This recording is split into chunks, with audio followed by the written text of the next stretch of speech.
Imagine having everything you work for, whether it be a W-2 or a small business. We're talking dozens and dozens of hours a week of your best time and effort exchanged for value manifested in paper or digital form. It's your only means of survival and you and your family's quality of life. You can't realistically store it under a mattress or in a sock drawer. You can't leave it all with your friends or family members, and you can't hide it in your backyard. You need a safe, accessible, transparent place to store all your hard work. So you go to the bank.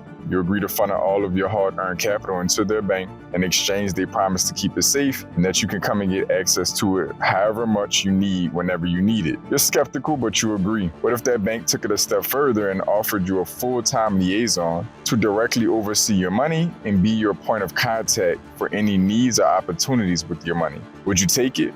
Well, for many of you, the answer, crazy enough, is no. Millions of successful Americans cite having a banker or an equivalent financial professional in their corner, while millions of other poor or struggling Americans have cited serious distrust and disinterest in establishing these relationships with these same professionals. I'm not sure if you've noticed, but there's kind of a trend here. So if on a repeated basis, successful individuals and families have common denominator of financial professionals in their circle, and poor and struggling individuals and families tend to not have them in their circle, doesn't that seem to tell us something? If you're in that bunch of Americans who has a serious distrust or just hasn't taken the time out to establish a strong relationship with a banker, then I'm gonna lay out a blueprint on why you need one, where to find them, and how to pick them. So let's get started. Before we get into that, I want to give you an introduction and a little bit insight on an opportunity for you to support this channel and earn a handsome return on your money while doing so. Check it out. Okay, before we get back on top, you have some excess capital that your bank's no longer paying you that same return on, now the interest rates are down, and you're looking for a stable, purposeful, and profitable place to invest your money. What if I told you can support one of your favorite content creators while still earning a respectable return on your money? Yeah, that's right. The platform sponsoring this video is called Oversubscribe. It's a SEC regulated platform that's connecting the audience and the creator like never before. It's an opportunity for you to invest in this channel and share in the profitability in this channel as it grows. There's no commitment right now, but there's a link in the description. You want to learn more? Fill out the quick form and let's get in motion. So a banker's job is indeed to work on behalf of the bank. I know due to previous and current events of fraud, theft, and mismanagement, many of us are leery at best when it comes to working with these professionals, and I get it. But the first problem and the biggest problem with that is you're shooting yourself in the foot. No matter how financially savvy you are, there are certain things you just can't easily do for yourself within your banking relationship. Examples would be knowing the bank's policies and procedures when it comes to access and the flow of your money, internal insight on all the products and services that will help your money stay safe, flow,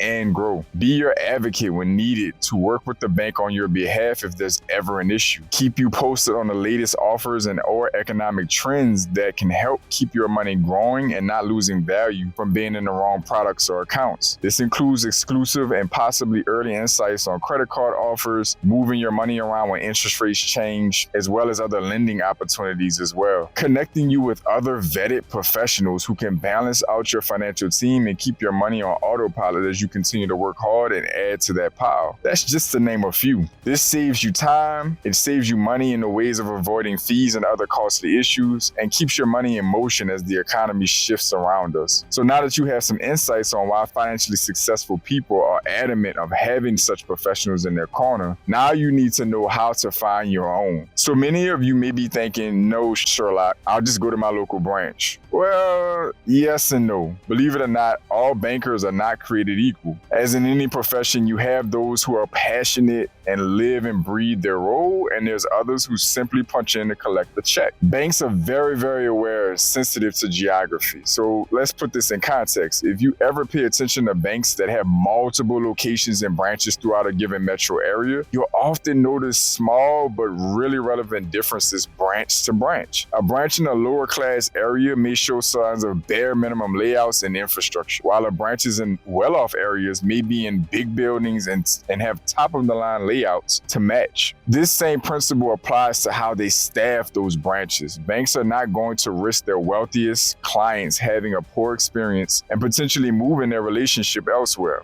No way, it's not going to happen. They will do everything within their power to make sure that they staff those branches with the highest value personnel as possible at those best locations. Now, there are a ton of moving parts to staffing, so don't get me wrong. It's not that this is going to be a universally guaranteed law. This isn't set in stone. There are always exceptions, but this is something to keep in mind. If your nearest branch is in a rougher or poorer area, then you may want to be mindful of your expectations when you go into that branch and the experience you may have. Do some canvassing. Check out a few locations, gauge the engagement and energy levels, and check out how they invested into that branch. What differences do you notice? Check out the entire team as well, not just that one banker. Everyone from the teller to the manager will play a major role in the management of your relationship. So look for the complete package. That banker cannot be any good to you in that relationship if they have a poor team around them. They can only be as good as the team they have around them. Now, what do you look for in a banker to make the best decision when picking one? There's a few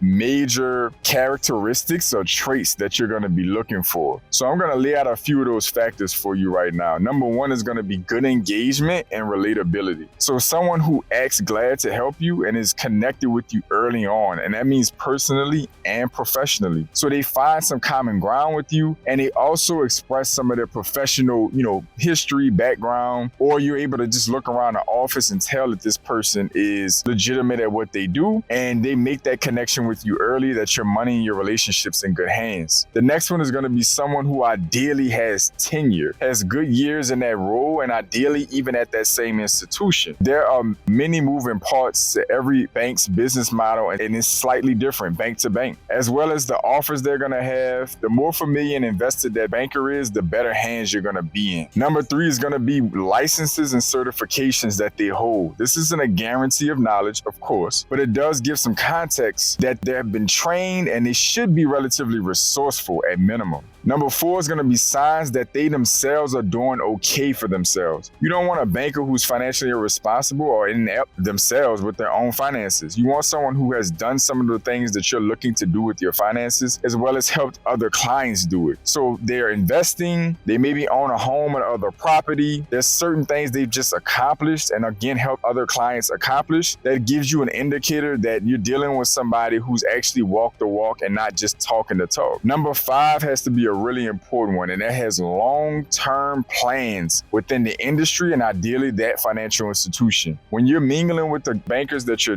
interviewing, if you want to say that, you want to make sure they're not just there to collect the check. They actually want to grow within the company and in their careers. This will incentivize them to do right by their clients, such as yourself, because they have to prove themselves worthy for that growth potential in order to grow in their careers. So you have a bit of a built-in accountability with that professional. So, that's kind of a good checklist to go off of as you're canvassing the area, looking to build those relationships with quality bankers. I hope you took some mental or maybe even physical notes. This is honestly one of the biggest differentiating factors between the haves and the have-nots. They have leveraged other smart, skilled people to save them time, money, and headache. That's just the case. Poor people tend to try to do it all themselves, and it backfires more times than not. When it comes to your financial relationships with these different institutions, it doesn't matter how much technology or infrastructure that they may have in place. Nothing is going to beat human-to-human interaction. Having somebody who's skilled, knowledgeable,